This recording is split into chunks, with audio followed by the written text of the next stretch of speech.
Quand on étudie la production annuelle de Nostradamus, dans les années 1550-1560 jusqu'à sa mort en 1566, on constate qu'il publie annuellement 2 types d'ouvrages.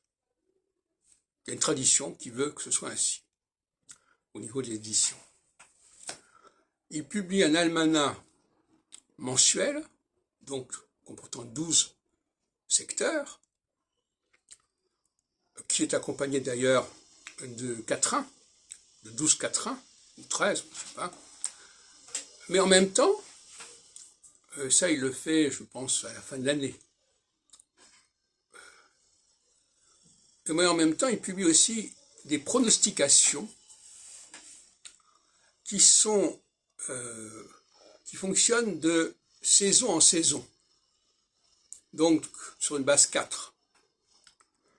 Vous voyez donc qu'il y a, au XVIe siècle, dans le modèle de publications annuelles, 2 types d'ouvrages auxquels se réfère d'ailleurs, auxquels se consacre Nostradamus, Michel Notre-Dame, l'un à base 12, les almanachs, et l'autre à base 4, les pronostications.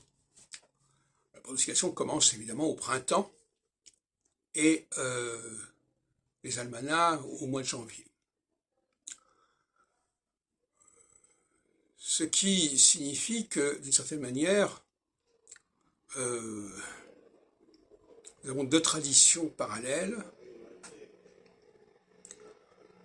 et que finalement,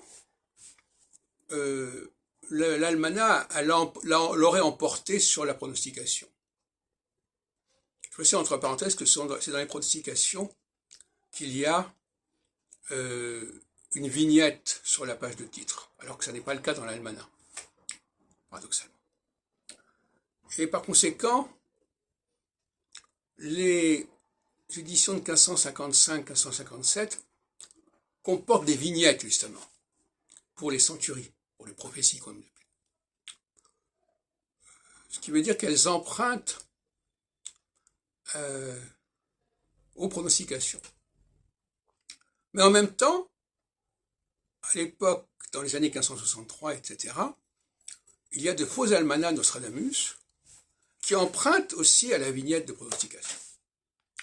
Et donc tout un débat à ce sujet que j'ai lancé, que j'ai relancé, à savoir que les faussaires, ceux qui dans les années 1588, 9, 10, etc., ont produit du pseudo-Nostradamus avec les centuries, qui imitent d'ailleurs les quatrains des almanachs, ils se sont inspirés des vignettes, des pronostications, mais en réalité des vignettes des faux almanachs, parus notamment à Paris chez Barberegno. Et c'est ainsi qu'on peut les coincer, on peut dire.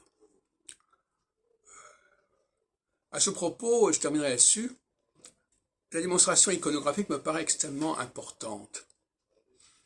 Parce que, c'est bien, on peut comparer des textes, évidemment, mais montrer que telle image a été reprise d'une autre image, ça me paraît un point assez concluant. Même s'il y a des variations, des variantes.